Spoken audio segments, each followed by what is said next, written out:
देश दुनिया की हर वड्डी खबर के लिए हुणे डाउनलोड करो number 1 news app Dainik Savera times ਦੀ ਕਾਰਵਾਈ ਕਦੋਂ ਕਰ ਰਹੇ ਹੋ? ਇਹ ਤਾਂ ਸਰਕਾਰ ਦੇ ਜਿੰਮੇ ਆ। ਹੁਣ ਸਾਨੂੰ ਤੇ ਇੱਕੋ ਗੱਲ ਹੈ, ਹਾਂ ਜਾਂ ਨਾ ਉਹੀ ਕਰੇ। ਹੁਣ ਸਰਕਾਰ ਨੇ ਜਿਹੜੀ ਸਾਨੂੰ ਪ੍ਰਪੋਜ਼ਲ ਭੇਜੀ ਆ ਅੱਜ, ਉਹ ਜਦੋਂ ਪੜ੍ਹੀ ਆ ਤਾਂ ਉਹਦੇ 'ਚ ਨਵਾਂ ਤਾਂ ਕੁਝ ਵੀ ਨਹੀਂ। ਸਾਡੀ ਤੇ ਇੱਕੋ ਗੱਲ ਸੀ, ਕੱਲ ਕਹਿ ਕੇ ਆਏ ਸਾਂ ਗ੍ਰਹਿ ਮੰਤਰੀ ਨੂੰ ਕਿ ਸਾਡੀ ਅਗਲੀ ਮੀਟਿੰਗ ਤਾਂ ਹੋਵੇਗੀ ਜੇ ਤੁਸੀਂ ਤਿੰਨੇ ਕਾਨੂੰਨ ਜਿਹੜੇ ਨੇ ਉਹ ਰੱਦ ਕਰੋਗੇ, ਬਿਜਲੀ ਸੋਧ ਬਿੱਲ ਰੱਦ ਕਰੋਗੇ, MSP ਪੂਰੇ ਭਾਰਤ 'ਚ ਲਾਗੂ ਕਰੋਗੇ ਤੇ ਜਿਹੜਾ ਪਰਾਲੀ ਦੇ ਸੰਬੰਧ 'ਚ ਬਣਿਆ ਕਾਨੂੰਨ ਹੈ ਉਹ ਰੱਦ ਕਰੋਗੇ, ਤਾਂ ਅਸੀਂ ਅਗਲੀ ਗੱਲਬਾਤ ਕਰਾਂਗੇ। ਤਾਂ ਉਹਨਾਂ ਨੇ ਤਾਂ ਕੁਝ ਵੀ ਨਹੀਂ ਕੀਤਾ, ਤੇ ਫਿਰ ਗੱਲਬਾਤ ਕਾਹਦੀ? ਕਾਫੀ ਜ਼ਿਆਦਾ ਇੱਥੇ ਇਕੱਠ ਹੋ ਚੁੱਕਾ ਹੋਇਆ। ਹੁਣ ਅੱਗੇ ਦੀ ਹੋਰ ਕੀ ਤਿਆਰੀ ਕਰ ਰਹੇ ਹੋ ਕਿ ਅੱਗੇ ਜਦੋਂ ਕੇਂਦਰ ਸਰਕਾਰ ਵੱਲ ਮੰਗ ਰੱਖਣੀ ਹੈ, ਸਿਰਫ ਤੁਹਾਡੀ ਹਾਂ ਜਾਂ ਨਾ ਹੀ ਚੱਲ ਰਹੀ ਹੈ, ਉਸ ਤੋਂ ਇਲਾਵਾ ਤੁਹਾਡੀ ਕੋਈ ਹੋਰ ਮੰਗ ਨਹੀਂ ਹੈਗੀ? ਪਰ ਫਿਰ ਵੀ ਕੇਂਦਰ ਸਰਕਾਰ ਦੇ ਕੰਨ ਤੇ ਜੂੰ ਨਹੀਂ ਰੇਂਗਦੀ। ਦੇਖੋ ਆਪੇ ਕੀ ਪਤਾ ਲੱਗਦਾ ਹੈ, ਉਹਨੂੰ ਪਤਾ ਲੱਗੇਗਾ ਨਾ। ਹੁਣ ਤੁਸੀਂ ਵੇਖੋ ਕਿ ਕਿਸ ਤਰੀਕੇ ਨਾਲ ਲੋਕ ਜਿਹੜੇ ਨੇ ਉਹ ਆ ਰਹੇ ਨੇ ਇੱਥੇ। ਦਿੱਲੀ ਨੂੰ ਚਾਰ ਚੁਫੇਰਿਓਂ ਘੇਰਿਆ ਜਾ ਰਿਹਾ। ਹੁਣ ਜਿੱਥੋਂ ਜਿੱਥੋਂ ਇਹਨੂੰ ਸਾਹ ਆ ਰਿਹਾ ਨਾ, ਉਹ ਸਾਹ ਦੇ ਬੰਦ ਕੀਤੇ ਜਾਣਗੇ। ਜੈਪੁਰ ਹਾਈਵੇ ਜਿਹੜਾ ਰੋਡ ਹੈ ਉਹ ਵੀ ਪੂਰਨ ਤੌਰ ਤੇ ਰੋਕਿਆ ਜਾਊਗਾ, ਅਤੇ ਜਾਂ ਜਿਹੜੀਆਂ ਜੀਓ ਦੀਆਂ ਜਿਹੜੀਆਂ ਸਿੰਮਾਂ ਨੇ, ਜੀਓ ਦੇ ਨਾਲ ਸੰਬੰਧਿਤ ਜੋ ਵੀ ਕਾਰੋਬਾਰ ਨੇ, ਉਹਨਾਂ ਸਾਰਿਆਂ ਦਾ ਬਹਿਸ਼ਕਾਰ ਕੀਤਾ ਜਾਊਗਾ, ਧਰਨੇ ਦਿੱਤੇ ਜਾਣਗੇ। ਅਤੇ ਜਿਹੜੇ ਟੋਲ ਪਲਾਜ਼ੇ ਨੇ 12 ਤਰੀਕ ਤੋਂ ਅਸੀਂ ਇਹ ਕਾਲ ਦਿੱਤੀ ਹੈ ਵੀ ਉਹ ਫ੍ਰੀ ਕੀਤੇ ਜਾਣ। ਇਸ ਤਰ੍ਹਾਂ ਬਹੁਤ ਕੁਝ ਜਿਹੜਾ ਹੋ ਰਿਹਾ। 14 ਤਰੀਕ ਨੂੰ ਵੀ ਜਿਹੜਾ ਹੈ ਉਹ ਜ਼ਿਲ੍ਹਾ ਜਿਹੜੇ ਪੰਜਾਬ ਹਰਿਆਣਾ ਇਹਨਾਂ ਜਿਹੜੇ ਨੇੜੇ ਲੱਗਦੇ ਨੇ ਦਿੱਲੀ ਦੇ, ਇਹਨਾਂ ਨੂੰ ਛੱਡ ਕੇ ਦੂਰ ਵਾਲਿਆਂ ਨੂੰ ਇਹ ਆ ਕਿ ਉਹ ਉੱਥੇ ਜ਼ਿਲ੍ਹਾ ਲੈਵਲਾਂ ਤੇ ਧਰਨੇ ਦੇਣ ਜਿਹੜੇ ਨਹੀਂ ਆ ਸਕਦੇ। ਬਾਕੀ ਸਭ ਤੋਂ ਵੱਡੀ ਗੱਲ ਇਹ ਆ ਕਿ ਦਿੱਲੀ ਸਭ ਭਾਰਤ ਵਾਸੀ ਜਿਹੜੇ ਨੇ ਉਹ ਦਿੱਲੀ, ਮੈਂ ਤਾਂ ਵਿਦੇਸ਼ਾਂ ਦੇ ਵਿੱਚੋਂ ਵੀ ਜਿਨ੍ਹਾਂ ਦੇ ਫੋਨ ਆ ਰਹੇ ਨੇ ਉਹ ਸੱਜਣ ਕਹਿ ਰਹੇ ਨੇ ਕਿ ਅਸੀਂ ਆਏ ਦਿੱਲੀ, ਆਏ ਦਿੱਲੀ। ਲਗਾਤਾਰ ਦੇਖ ਰਿਹਾ ਕਿ ਦਿੱਲੀ ਦਾ ਇਕੱਠ ਵੱਧਦਾ ਜਾ ਰਿਹਾ, ਜ਼ੋਰ ਜੋਸ਼ ਭਰਦਾ ਜਾ ਰਿਹਾ, ਰੂਹਾਨੀ ਨੂਰ ਹੋਰ ਵੱਧਦਾ ਜਾ ਰਿਹਾ, ਔਰ ਕਾਫੀ ਸਾਰੇ NRI ਜਿਹੜੇ ਭਰਾ ਨੇ ਉਹ ਵੀ ਇੱਥੇ ਆ ਕੇ ਇੱਕ ਹਿੱਸਾ ਬਣ ਰਹੇ ਨੇ। ਜੋ ਇੱਥੇ ਨਹੀਂ ਆ ਸਕਦੇ ਉੱਥੇ ਬੈਠ ਕੇ ਧਰਨੇ ਦੇ ਰਹੇ ਨੇ। ਇਹ ਸਾਰੇ ਮਾਹੌਲ ਨੂੰ, ਅੰਦੋਲਨ ਨੂੰ ਕਿਵੇਂ ਦੇਖਦੇ ਹੋ? ਵਿਸ਼ਵ ਵਿੱਚ ਪਹਿਲਾ ਐਸਾ ਅੰਦੋਲਨ ਹੋਏਗਾ? ਮੇਰੀ 80 ਸਾਲ ਦੀ ਉਮਰ 'ਚ ਮੈਂ ਪਹਿਲਾਂ ਅਜੇ ਤੱਕ ਇਹੋ ਜਿਹਾ ਨਹੀਂ ਵੇਖਿਆ। ਬਹੁਤ ਕੁਝ ਵੇਖਿਆ, ਲੇਕਿਨ ਇਸ ਤਰ੍ਹਾਂ ਦਾ ਨਹੀਂ ਵੇਖਿਆ, ਕਿਉਂਕਿ ਪਹਿਲਾਂ ਸੂਬਾ ਲੈਵਲ ਤੇ ਹੋਏ, ਪੰਜਾਬ 'ਚ ਬੜਾ ਕੁਝ ਹੋਇਆ, ਲੇਕਿਨ ਇਹ ਜਿਹੜਾ ਅੰਦੋਲਨ ਹੈ ਪੂਰੇ ਭਾਰਤ ਦਾ, ਪੂਰੇ ਕਿਸਾਨ ਸੰਗਠਨਾਂ ਦਾ, ਪੂਰੇ ਵਰਗਾਂ ਦਾ, ਜਿਹਦੇ ਵਿੱਚ ਲੋਅਰ ਕੋਰਟ ਤੋਂ ਲੈ ਕੇ ਸੁਪਰੀਮ ਕੋਰਟ ਤੱਕ ਦੇ ਵਕੀਲ, ਵਪਾਰੀ, ਕਿਉਂਕਿ ਜਿਹੜੇ ਮਾਲ ਨੇ ਕਾਰਪੋਰੇਟ ਘਰਾਣੇ ਨੇ, ਇਹਨਾਂ ਛੋਟੇ ਵਪਾਰੀਆਂ ਨੂੰ ਵੀ ਤਾਂ ਰਗੜਨਾ, ਦੁਕਾਨਦਾਰੇ ਰਗੜੇ ਜਾਣੇ ਨੇ। ਸੋ ਸਾਰੇ ਖਪਤਕਾਰ ਜਿਹੜੇ ਰਗੜ ਜਾਣੇ ਆ। ਇਹ ਬਹੁਤ ਵੱਡਾ ਅੰਦੋਲਨ ਜਿਹੜਾ ਹੈ ਇਹ ਪੂਰੇ ਭਾਰਤ ਦਾ ਨਹੀਂ, ਇਹ ਵਿਸ਼ਵ ਅੰਦੋਲਨ ਬਣ ਗਿਆ। ਜ਼ਿਕਰ ਹੋ ਗਿਆ ਕਿ ਕਈ ਵਾਰ ਸਮਝਾਉਣ ਦੀ ਕੋਸ਼ਿਸ਼ ਕੀਤੀ ਜਾ ਰਹੀ ਹੈ ਕਿ ਤੁਹਾਨੂੰ ਸਮਝ ਨਹੀਂ ਆ ਰਿਹਾ ਇਹ ਅੰਦੋਲਨ ਦਾ, ਤੁਹਾਨੂੰ ਸਮਝ ਨਹੀਂ ਆ ਰਿਹਾ, ਜਦ ਕਿ ਸਾਰੇ ਭਾਰਤ ਦੇ ਵਕੀਲ ਸਾਡੇ ਨਾਲ ਖੜ ਗਿਆ, ਫਿਰ ਵੀ ਉਹ ਟਸ ਤੋਂ ਮਸ ਨਹੀਂ ਹੋ ਰਹੇ। ਪਤਾ ਨਹੀਂ ਕਿਹੜਾ ਦਾਵਾ ਲੈ ਕੇ ਬੈਠੇ ਝੂਠਾ। ਕੱਲੇ ਭਾਰਤ ਦੇ ਨਹੀਂ, ਹੁਣ UN ਤੋਂ ਵੀ ਉੱਤੇ ਕੋਈ ਹੈ, UN ਨੇ ਵੀ ਕਹਿਤਾ, ਬਾਕੀ ਸਾਰੇ ਕਹਿ ਰਹੇ ਨੇ। ਸੋ ਰਾਜਨੀਤਿਕ ਤਾਂ ਜਿਹੜੇ ਕਹਿ ਰਹੇ ਵੱਖਰੇ, ਪਰ ਜਿਹੜਾ UN ਨੇ ਕਿਹਾ ਉਹ ਕਿੱਡੀ ਵੱਡੀ ਗੱਲ ਹੈ। ਸੋ ਇਹ ਜਿਹੜਾ ਹੈ ਇੱਕ ਬਹੁਤ ਹੰਕਾਰ 'ਚ, ਜਿਸ ਤਰ੍ਹਾਂ ਕਿ ਆਮ ਤੌਰ ਤੇ ਗੱਲ ਹੁੰਦੀ ਹੈ ਕਿ ਤ੍ਰਿਆਹਟ ਤੇ ਰਾਜਹਟ, ਇਹ ਰਾਜਹਟ ਦੇ ਵਿੱਚ ਗਲਤ ਫੈਸਲੇ ਲੈ ਰਿਹਾ, ਤੇ ਆਉਣ ਵਾਲੇ ਸਮੇਂ ਦੇ ਵਿੱਚ ਇਹਦੇ ਨਤੀਜੇ ਨੂੰ ਜਿਹੜੇ ਆ ਉਹ ਭੁਗਤਣੇ ਪੈਣਗੇ। ਪਰ ਇਹਦੀ ਇੱਕ ਸਾਜ਼ਿਸ਼ ਹੈ, ਇਹ ਲੰਬਾ ਚਲਵਾਉਣ ਦੀ ਇੱਕ ਬੜੀ ਵੱਡੀ ਸਾਜ਼ਿਸ਼ ਹੈ। ਇਹ ਚਾਹੁੰਦਾ ਹੈ ਕਿ ਜਿੰਨਾ ਸੰਘਰਸ਼ ਲੰਬਾ ਚੱਲੇਗਾ, ਉੱਥੇ ਸ਼ਰਾਰਤੀ ਅਨਸਰ ਜਿਨ੍ਹਾਂ ਨੂੰ ਮੈਂ ਪਹਿਲਾਂ ਪੜਾ ਚੁੱਕਾ ਤੁਹਾਡੇ ਸਾਹਮਣੇ, ਉਹਨਾਂ ਦੇ ਖਿਲਾਫ ਅਜੇ ਤੱਕ ਕਾਰਵਾਈ ਨਹੀਂ। ਰੋਜ਼ ਇਹ ਕੁਝ ਹੋ ਰਿਹਾ। ਸੋ ਉਹਨਾਂ ਦੀ ਇੱਕ ਮਨਸਾ ਹੈ ਕਿ ਇਹ ਜਿਹੜੇ ਸੰਘਰਸ਼ ਹੈ ਜਿਹੜਾ ਇੱਥੇ ਸ਼ਰਾਰਤੀ ਅਨਸਰ ਕੋਈ ਗੜਬੜ ਕਰੇਗਾ ਤੇ ਇਹ ਲੋਕ ਬਗੈਰ ਕੁਝ ਲਿਆ ਤੋਂ ਇੱਥੋਂ ਇਹ ਆਪੇ ਉੱਠ ਜਾਣ। ਸ਼ਰਾਰਤੀ ਅਨਸਰ ਦੇ ਨਾਲ ਨਾਲ ਇਹਨਾਂ ਦਾ ਇਹ ਵੀ ਵਿਚਾਰ ਲੱਗ ਰਿਹਾ ਹੈ ਕਿ ਜਿੰਨਾ ਲੰਬਾ ਜਾਊਗਾ ਉਹਨਾਂ ਲੋਕ ਟੁੱਟਦੇ ਜਾਣਗੇ। ਪਰ ਇਹ ਨਹੀਂ ਸਮਝ ਪਾ ਰਹੇ ਕਿ ਹੋਰ ਲੋਕ ਵੱਧ ਰਹੇ ਆ, ਹੋਰ ਜ਼ਿਲ੍ਹੇ ਨਾਲ ਜੁੜ ਰਹੇ ਆ, ਜੋ ਕਿਸਾਨ ਪਰਿਵਾਰ ਤੋਂ ਨਹੀਂ ਵੀ ਹੈਗੇ, ਉਹ ਵੀ ਆ ਕੇ ਰੋ ਪਿੱਟ ਰਹੇ ਆ ਕਿ ਸਰਕਾਰ ਦੇ ਆਪਾਂ ਮੂੰਹ ਤੇ ਚਪੇੜ ਮਾਰਨੀ। ਦੇਖੋ ਜਿੰਨੇ ਅਵਾਰਡ ਜਿਨ੍ਹਾਂ ਨੂੰ ਮਿਲੇ ਨੇ, ਚਾਹੇ ਉਹ ਕਬੱਡੀ ਦਾ ਖਿਲਾੜੀ ਹੈ, ਚਾਹੇ ਪਹਿਲਵਾਨ ਹੈ, ਚਾਹੇ ਕੋਈ ਰਾਈਟਰ ਹੈ, ਉਹ ਜਿੰਨੇ ਲੋਕ ਨੇ ਸਾਰੇ ਅਵਾਰਡ ਪਾਸੇ ਵਾਪਸ ਕਰ ਰਹੇ ਨੇ। ਕੀ ਕੁਝ ਹੋ ਰਿਹਾ, ਪਰ ਇੱਕੋ ਇੱਕ ਗੱਲ, ਉਹ ਲੰਬਾ ਕਰਾਉਣ ਦਾ ਕਾਰਨ ਹੀ ਹੋਆ। ਇਹਨੂੰ ਪਤਾ ਹੈ ਕਿ ਲੋਕ ਵੱਧ ਰਿਹਾ, ਪਰ ਉਹਨੂੰ ਹੁਣ ਇਸ ਟਾਈਮ ਤੇ ਇੱਕੋ ਸੋਚ ਹੈ ਮੋਦੀ ਤੇ ਅਮਿਤ ਸ਼ਾਹ ਦੀ ਵੀ ਜਿੰਨਾ ਲੰਬਾ ਹੋਏਗਾ ਉਹਨੇ ਲੋਕ ਵੱਧ ਆਉਣਗੇ ਇੱਥੇ, ਤੇ ਵੱਧ ਆਉਣ ਦੇ ਨਾਲ ਜਦੋਂ ਕੋਈ ਸ਼ਰਾਰਤੀ ਅਨਸਰ ਜਿਹੜੇ ਉਹ ਭੇਜ ਰਹੇ ਨੇ ਉਹਨਾਂ ਦੇ ਰਾਹੀਂ ਸ਼ਰਾਰਤ ਕਰਾਉਣਗੇ। ਤੇ ਇਹਨੂੰ ਜਦੋਂ ਮੀਟਿੰਗ ਹੁੰਦੀ ਹੈ ਲਗਾਤਾਰ ਕੀ ਗੱਲ ਕਰਦੇ ਐਸੀਆਂ ਇੰਨੀ ਲੰਬੀ ਮੀਟਿੰਗ ਹੋ ਜਾਂਦੀ ਹੈ, ਜਦ ਕਿ ਤੁਹਾਡਾ ਇਹ ਕਹਿਣਾ ਕਿ ਯੈਸ ਜਾਂ ਨੋ, ਉਹਨਾਂ ਨੂੰ ਇਹ ਗੱਲ ਸਮਝ ਨਹੀਂ ਲੱਗਦੀ ਪਈ, ਪਰ ਬੋਲਦੇ ਕੀ ਰਹਿੰਦੇ ਆ ਲਗਾਤਾਰ ਉੱਥੇ ਬੈਠੇ। ਤੋਤਾ ਰੱਟ ਇੱਕੋ ਇੱਕ ਤੋਤਾ ਰੱਟ ਉਹਨਾਂ ਨੇ ਬੜੀਆਂ ਸਾਜ਼ਾਂ ਕੀਤੀਆਂ। ਇਸ ਕਰਕੇ ਕੋਈ ਗੱਲ ਤੇ ਉਹਨਾਂ ਕੋਲ ਹੈ ਹੀ ਨਹੀਂ, ਇਸ ਕਰਕੇ ਐਵੇਂ ਲੰਬਾ ਸਮਾਂ ਲਗਵਾ ਜਾਂਦੇ ਨੇ ਕੁਛ।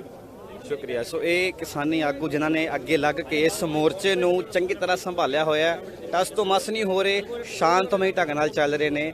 ਲਗਾਤਾਰ ਦੇਖ ਰਿਹਾ ਹੈ ਕਿ ਕਾਫੀ ਕਿਸਾਨ ਜਥੇਬੰਦੀਆਂ ਇੱਥੇ ਆ ਕੇ ਸ਼ਮੂਲੀਅਤ ਕਰ ਰਹੀਆਂ ਨੇ। ਨਾਲ ਦੀ ਨਾਲ ਹਰ ਯੂਥ, ਬਜ਼ੁਰਗ, ਬੱਚਿਆਂ ਨੂੰ ਇੱਕ ਜਜ਼ਬਾ ਭਰਿਆ ਨੇ, ਹੌਸਲਾ ਭਰਿਆ ਨੇ।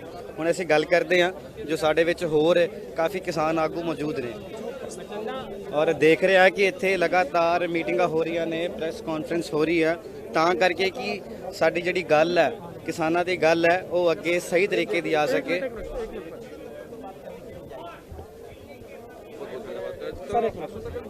सर लगातार मीटिंग्स हो रही है, 2-3 लोग मिलके कर लो यार। सर मेरा टीटी जाएगा सर।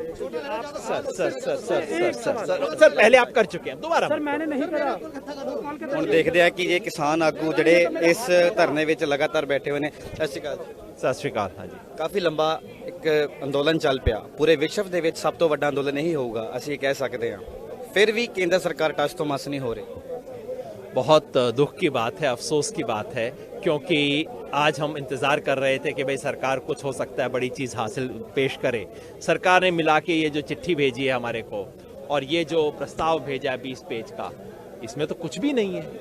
ये तो वही सारी बातें हैं जो सरकार पिछले कई दिनों से कह रही है, वो बासी बातें दोहरा दी हैं और वो भी हल्के तरीके से कही हैं।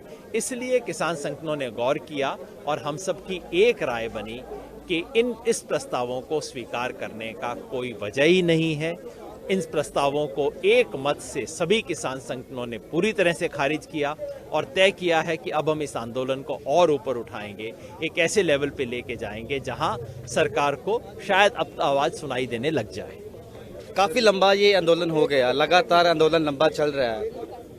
लगता है कि ये सरकार चाहती है कि जितना लंबा करेंगे उतने ये लोग कम होते जाएंगे, पर लोग और ज्यादा बढ़ रहे हैं। वही फौरन सरकार से ऐसा सोचती है कि आंदोलन को लंबा खींचने से लोग थक जाएंगे। सरकार जानती नहीं है कि इससे दरअसल लोगों की ताकत बढ़ेगी और ये आंदोलन की ताकत बढ़ रही है। बात करने के लिए ਸਾਡੇ ਨਾਲ ਜੋ ਕਿਸਾਨ ਆਗੂ ਜੋ ਲਗਾਤਾਰ ਆਪਣੀ ਸੋਚ ਰੱਖ ਕੇ, ਆਪਣੀ ਇੱਕ ਨਵੇਕਲੀ ਗੱਲ ਰੱਖ ਕੇ ਅੱਗੇ ਵਧ ਰਹੇ ਨੇ, ਲਗਾਤਾਰ ਕੇਂਦਰ ਸਰਕਾਰ ਤੇ ਚੋਟ ਕੱਸ ਰਹੇ ਨੇ ਕਿ ਕਾਫੀ ਮੀਟਿੰਗਾਂ ਤੋਂ ਬਾਅਦ, ਕਾਫੀ ਜ਼ਿਆਦਾ ਵਿਰੋਧ ਤੋਂ ਬਾਅਦ ਵੀ ਕੇਂਦਰ ਸਰਕਾਰ ਸੁੱਤੀ ਪਈ ਹੈ, ਟਸ ਤੋਂ ਮਸ ਹੋਣ ਦਾ ਨਾਮ ਨਹੀਂ ਲੈ ਰਹੀ। ਔਰ ਕਾਫੀ ਜ਼ਿਆਦਾ ਜਿਹੜੇ ਕਿਸਾਨ ਆਗੂ ਨੇ ਇੱਥੇ ਖੜੇ ਹੋ ਕੇ ਆਪਣੀ ਗੱਲ ਰੱਖ ਰਹੇ ਨੇ। ਜੋ ਕੇਂਦਰ ਸਰਕਾਰ ਨੇ ਚਿੱਠੀ ਭੇਜੀ ਆ, ਉਹ ਕਹਿੰਦੇ ਆ ਕਿ ਸਿਰਫ ਇੱਕੋ ਤੋਤਾ ਰੱਟੀ ਹੋਈ ਆ, ਉਸ ਤੋਂ ਇਲਾਵਾ ਸਾਨੂੰ ਕੁਝ ਸਮਝ ਨਹੀਂ ਆ ਰਿਹਾ। ਸਾਡੀ ਮੰਗ ਇਹ ਆ ਯੈਸ ਜਾਂ ਨੋ। ਹੁਣ ਦੇਖਦੇ ਆ ਅੱਗੇ ਸਾਡੇ ਕਿਸਾਨ ਆਗੂ ਜੋ ਸਾਡੇ ਨਾਲ ਗੱਲ ਕਰਨ ਦੇ ਲਈ ਤਿਆਰ ਨੇ। कानून के खिलाफ भारत बंद किया तो लोग के ओपिनियन साफ आ गया। ਲਗਾਤਾਰ ਇੱਥੇ ਹੋਰ ਤਦਾਦ ਵੱਧ ਰਹੀ ਆ, ਲਗਾਤਾਰ ਇਸ ਅੰਦੋਲਨ ਦੇ ਵਿੱਚ। ਸਤਿ ਸ਼੍ਰੀ ਅਕਾਲ ਜੀ। ਕਾਫੀ ਲੰਬਾ ਸਮਾਂ ਹੋ ਗਿਆ, ਕੇਂਦਰ ਸਰਕਾਰ ਟਸ ਤੋਂ ਮਸ ਨਹੀਂ ਹੋ ਰਹੀ। ਸਾਡੇ ਹੋਰ ਜ਼ਿਆਦਾ ਯੂਥ ਆ ਰਿਹਾ, ਸਾਡਾ ਹੋਰ ਪੰਜਾਬ, ਸਾਰੇ ਸੂਬੇ ਇਕੱਠੇ ਹੋ ਰਹੇ ਆ, ਫਿਰ ਵੀ ਸਰਕਾਰ ਦੇ ਕੰਨ ਤੇ ਜੂੰ ਨਹੀਂ ਰਿੰਗਦੀ ਪਈ। ਕਿਵੇਂ ਦੇਖਦੇ ਹੋ? ਸਰਕਾਰ ਸਾਡਾ ਇਮਤਿਹਾਨ ਲੈ ਰਹੀ ਆ। ਅੱਜ ਤੱਕ ਜਿੰਨੇ ਵੀ ਅੰਦੋਲਨ ਹੋਏ ਆ, ਲੋਕਾਂ ਨੂੰ ਇਹ ਲੱਗਦਾ ਸੀਗਾ ਵੀ ਜਦੋਂ ਤੱਕ ਕੋਈ ਪਬਲਿਕ ਪ੍ਰਾਪਰਟੀ ਦਾ ਨੁਕਸਾਨ ਨਾ ਹੋਵੇ, ਅੰਦੋਲਨ ਹੋਇਆ ਨਹੀਂਗਾ। ਇਹ ਪਹਿਲਾ ਅੰਦੋਲਨ ਆ ਜਿਹਦੇ ਵਿੱਚ ਯੂਥ ਨੇ ਤੇ ਸਾਡੇ ਆਗੂਆਂ ਨੇ ਬੜੇ ਸਹੀ ਨਾਲ ਚੱਲੇ ਆ। ਸਾਡੇ ਅੰਦੋਲਨਕਾਰੀਆਂ ਨੇ ਪਬਲਿਕ ਪ੍ਰਾਪਰਟੀ ਦਾ ਨੁਕਸਾਨ ਨਹੀਂ ਕੀਤਾ। ਸਰਕਾਰ ਨੇ ਖੁਦ ਸੜਕਾਂ ਤੋੜੀਆਂ, ਸੜਕਾਂ ਪੱਟੀਆਂ, ਇੱਕ ਨਵਾਂ ਟ੍ਰੈਂਡ ਸੈੱਟ ਕੀਤਾ ਗਿਆ ਹੈਗਾ। ਸਾਡੀ ਲੜਾਈ ਹੈ ਕਰੋ ਜਾਂ ਮਰੋ ਦੀ ਲੜਾਈ ਆ। ਕਰੋ ਮਰੋ ਦਾ ਮਤਲਬ ਇਹ ਨਹੀਂਗਾ ਵੀ ਜਾਂ ਮਰਾਂਗੇ ਜਾਂ ਮਾਰਾਂਗੇ। ਸਾਡੇ ਬੱਚੇ ਦੇ ਫਿਊਚਰ ਦੀ ਲੜਾਈ ਆ। ਸਾਡੇ ਬੱਚਿਆਂ ਦਾ ਜਿਹੜਾ ਆਉਣ ਵਾਲਾ ਭਵਿੱਖ ਅੰਧਕਾਰ 'ਚ, ਇਸ ਕਰਕੇ ਉਹ ਸਾਡਾ ਇਮਤਿਹਾਨ ਲੈ ਰਹੇ। ਅਸੀਂ ਇਮਤਿਹਾਨ ਦੇਣ ਨੂੰ ਤਿਆਰ ਆ। 15 ਦਿਨ ਅਸੀਂ ਐਲਾਨ ਕਰਕੇ ਆਏ ਸੀਗੇ ਵੀ 4-4 ਮਹੀਨਿਆਂ ਦਾ ਰਾਸ਼ਨ ਸਾਡੇ ਕੋਲ ਟਰਾਲੀਆਂ 'ਚ ਆ।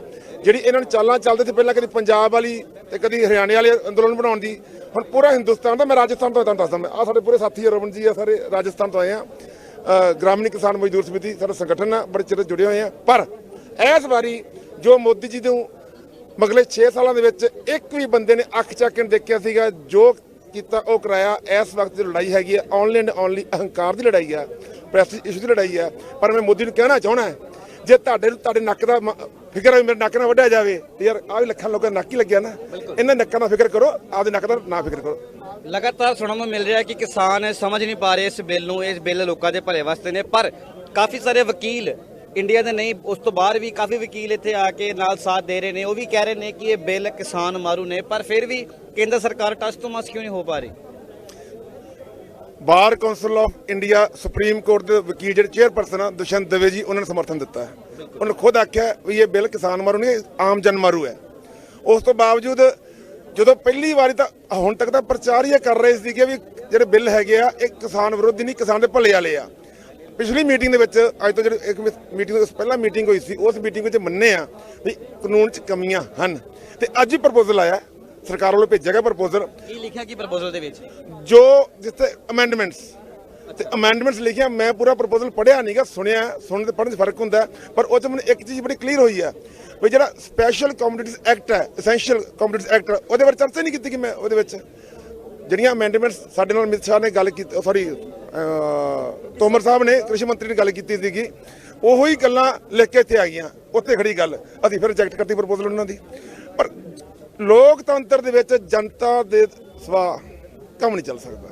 ਅਗਰ ਸਵਸਥ ਲੋਕਤੰਤਰ ਹੈ, ਵਾਕਿਆ ਭਾਰਤ ਵਿੱਚ ਚੌੜੇ ਹੋ ਕੇ ਸਾਡੇ ਨੇਤਾ ਕਹਿੰਦੇ ਆ ਵੀ ਹਿੰਦੁਸਤਾਨ ਦੁਨੀਆ ਦੀ ਸਭ ਤੋਂ ਵੱਡੀ ਡੈਮੋਕ੍ਰੇਸੀ ਹੈ, ਅਗਰ ਵਾਕਿਆ ਹੀ ਡੈਮੋਕ੍ਰੇਸੀ ਨੂੰ ਮੰਨਦੇ ਆ, ਇਹਨਾਂ ਨੂੰ ਕਾਨੂੰਨ ਵਾਪਸ ਲੈਣੇ ਪੈਣਗੇ, ਕਿਉਂਕਿ ਜਨ ਵਿਰੋਧੀ ਕਾਨੂੰਨ ਹੈ ਤੇ ਕਾਨੂੰਨ ਮੇਰੇ ਵਾਸਤੇ ਬਣਨਾ ਹੈ ਜੋ ਮੈਨੂੰ ਮਨਜ਼ੂਰ ਨਹੀਂਗਾ, ਇੰਨੇ ਲੋਕਾਂ ਨੂੰ ਮਨਜ਼ੂਰ ਨਹੀਂਗਾ, ਕਾਨੂੰਨ ਮੈਨੂੰ ਕੌਣ? ਅਗਰ ਕਾਨੂੰਨ ਇਹਨਾਂ ਨਾ ਵਾਪਸ ਲਏ, ਜਿੱਦ ਰੱਖੀ, ਲਾਅ ਐਂਡ ਆਰਡਰ ਤੇ ਗ੍ਰਹਿ ਯੁੱਧ ਦੀ ਸਥਿਤੀ ਉਤਪੰਨ ਹੋ ਜਾਏਗੀ। ਇਹਦੀ ਜ਼ਿੰਮੇਵਾਰ ਸਾਡੀ ਸਰਕਾਰ ਹੋਵੇਗੀ। ਲਗਾਤਾਰ ਲੰਬੀਆਂ ਮੀਟਿੰਗਾਂ ਹੋ ਰਹੀਆਂ, ਸੱਟਾ ਨਿਕਲ ਕੇ ਸਾਹਮਣੇ ਨਹੀਂ ਆ ਰਿਹਾ। ਕੱਲ ਰਾਤ ਨੂੰ ਫਿਰ ਇੱਕ ਮੀਟਿੰਗ ਹੋਈ, ਸੱਟਾ ਨਿਕਲ ਕੇ ਸਾਹਮਣੇ ਨਹੀਂ ਆਇਆ।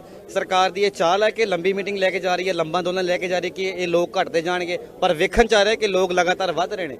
ਕੱਲ ਜੇ ਲੱਖ ਸੀ ਕਿ ਅੱਜ 1.25 ਲੱਖ ਨੇ, ਜਦ 1.25 ਲੱਖ ਕੱਲ 2 ਲੱਖ ਹੋਣਗੇ। ਇਹ ਲਗਾਤਾਰ ਵੱਧ ਰਿਹਾ, ਘਟ ਨਹੀਂ ਰਹੇ।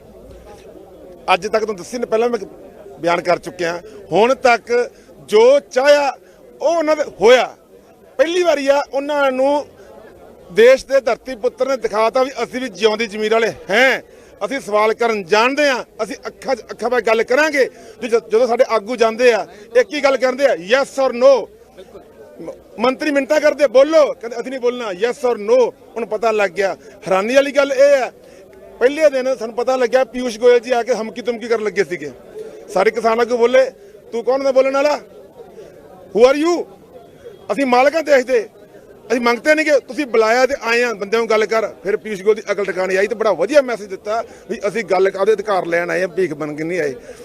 ਪਿਛਲੀ ਮੀਟਿੰਗ 'ਚ ਪਤਾ ਲੱਗਿਆ ਵੀ ਅਮਿਤ ਸ਼ਾਹ ਜੀ ਤੇ ਮੋਦੀ ਜੀ ਇੱਕ ਸਾਈਡ ਦੇ ਕਮਰੇ 'ਚ ਬੈਠੇ ਸੀਗੇ, ਮੰਤਰੀ ਗੱਲ ਕਰਦਾ ਸੀਗਾ, ਉੱਠ ਕੇ ਫਿਰ ਜਾਂਦਾ ਸੀਗਾ, ਗੱਲ ਕਰ ਉੱਠ ਕੇ ਫਿਰ ਜਾਂਦਾ ਸੀਗਾ। ਯਾਨੀ ਕੁੱਲ ਮਿਲਾ ਕੇ ਅੱਖਾਂ ਤੇ ਪਰਦਾ ਪਿਆ ਹੋਇਆ ਤੇ ਸੀਰ ਪਾਉਣ ਨੂੰ ਪਾਣੀ ਹੋਇਆ ਖੜਾ। ਐਂਡ ਇਹ ਹੈ ਵੀ ਇਹਨਾਂ ਨੂੰ ਕਾਨੂੰਨ ਵਾਪਸ ਕੀਤੇ ਬਿਨਾਂ ਹੋਰ ਕੋਈ ਰਸਤਾ ਨਹੀਂਗਾ, ਕੋਈ ਰਸਤਾ ਨਹੀਂਗਾ। ਅੰਦਰੋਂ ਤਿਆਰ ਆ, ਡਰੇ ਹੋਏ ਆ, ਪਰ ਸੋਚ ਰਹੇ ਸ਼ਾਇਦ 5-7 ਦਿਨ ਹੋਰ ਪਾ ਦਈਏ, ਕਿਸਾਨ ਮੁੜ ਜਾਣ ਪੁੱਠੇ, ਸ਼ਾਇਦ ਕੋਈ ਹੋਰ ਹੋ ਜੇ। ਪਹਿਲਾਂ ਨੇ ਖਾਲਿਸਤਾਨੀ ਬਣਾਉਣ ਦੀ ਕੋਸ਼ਿਸ਼ ਕੀਤੀ, ਪੰਜਾਬ ਦੀ ਬਣਾਉਣ ਦੀ ਕੋਸ਼ਿਸ਼ ਕੀਤੀ, ਐਸਓ ਜਿਹੜਾ ਮੁੱਦਾ ਉਠਾਉਣ ਦੀ ਕੋਸ਼ਿਸ਼ ਕੀਤੀ, ਹਿੰਦੂਵਾਦ ਦੀ ਕੋਸ਼ਿਸ਼ ਕੀਤੀ, ਬੜੇ ਚਾਲਾਂ ਚੱਲ ਚੁੱਕੇ ਆ। ਹਜੇ 1-2 ਚਾਲਾਂ ਹੋਰ ਚੱਲਣਗੇ, ਪਰ ਯੂਥ ਬੜਾ ਸਜਗ ਹੈ। ਜਦੋਂ ਤੱਕ ਯੂਥ ਸਜੇਗਾ, ਇਹਨਾਂ ਦੀ ਸਾਰੀਆਂ ਚਾਲਾਂ ਪਹਿਲਾਂ ਯੂਥ ਨੇ ਫੇਲ ਕੀਤੀਆਂ ਤੇ ਪੰਜਾਬ ਦੀ ਜਵਾਨੀ ਤੇ ਮਾਣ ਹੈ, ਜਵਾਨੀ ਮਾਣ ਹੈ। ਸ਼ੁਕਰੀਆ। ਔਰ ਲਗਾਤਾਰ ਯੂਥ ਇੱਥੇ ਕਾਫੀ ਜ਼ਿਆਦਾ ਯੋਗਦਾਨ ਪਾ ਰਹੇ ਨੇ, ਰਾਤ ਤੱਕ ਪਹਿਰਾ ਦੇ ਰਹੇ ਨੇ ਕਿ ਤਾਂ ਕਿ ਇਸ ਅੰਦੋਲਨ ਨੂੰ ਸ਼ਾਂਤ ਰੱਖਿਆ ਜਾਵੇ। ਕੈਮਰਾਮੈਨ ਜਤਿਨ ਰਾਜਪੂਤ ਦੇ ਨਾਲ all world open challenge 17 time gold medalist मियां रफीक मोहम्मद, पंडित मौलवी बेगम तांत्रिक, इन्हां चोरा ठग्गां तो सावधान। स्पेशलिस्ट वशीकरण, सट्टा नंबर, लव मैरिज, पति पत्नी च अनबन, विदेश च पक्का होना, कारोबार दा ना चलना, सिर्फ 31 घंटियां विच समाधान। फ्री फ्री फ्री मियां रफीक मोहम्मद। मोबाइल 84 374 94 647, 84 374 94 648।